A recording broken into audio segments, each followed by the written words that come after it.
ప్రభుత్వమే 3 కోట్ల రూపాయల వరకు మీకు ఆర్థిక సాయం చేసి మీ బిజినెస్ కు సపోర్ట్ చేస్తుందని మీకు తెలుసా? అవును, PMFME ద్వారా కేంద్రం ఈ సాయం అందిస్తుంది. దీన్నే Pradhan Mantri formalisation of micro food processing enterprises పథకం అని కూడా పిలుస్తారు.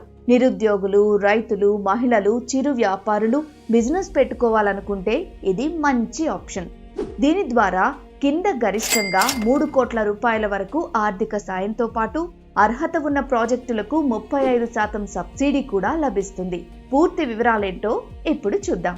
రైతులు, ఉత్పత్తిదారుల సంఘాలు, FPOలు, సహకార సంఘాలు, మహిళా సంఘాలు, ప్రభుత్వ సంస్థలు కలిసి ఆహార ప్రాసెసింగ్ యూనిట్లు ఏర్పాటు చేస్తే ప్రాజెక్టుపై 35% సబ్సిడీ లభిస్తుంది. వీరికి గరిష్టంగా 3 కోట్ల రూపాయల వరకు సాయం అందుతుంది. వ్యక్తులు, భాగస్వామ్య సంస్థలు, FPOలు, స్వయం సహకార సంఘాలు, ప్రైవేటు కంపెనీలు కొత్త యూనిట్లు ఏర్పాటు చేయడం లేదా ఉన్న వాటిని అప్గ్రేడ్ చేయడానికి ప్రాజెక్టు ఖర్చుపై 35% సబ్సిడీ లభిస్తుంది.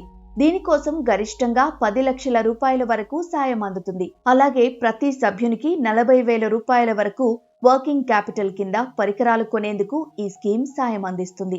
మహిళా సంఘాలకైతే 4 లక్షల రూపాయల వరకు సాయం లభిస్తుంది. లబ్ధిదారులకు food processing entrepreneurship development programme కింద శిక్షణ కూడా ఇస్తారు. వ్యాపారం, మార్కెటింగ్ లో మెలకువలను కూడా నేర్పిస్తారు. PMFME అధికారిక వెబ్సైట్ ద్వారా ఈ స్కీమ్ కు అప్లై చేసుకోవచ్చు.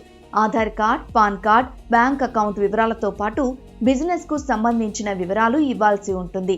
అప్లై చేయడంలో సహాయం కోసం మీ జిల్లాకు చెందిన డిస్ట్రిక్ట్ రిసోర్స్ పర్సన్ ను సంప్రదించవచ్చు.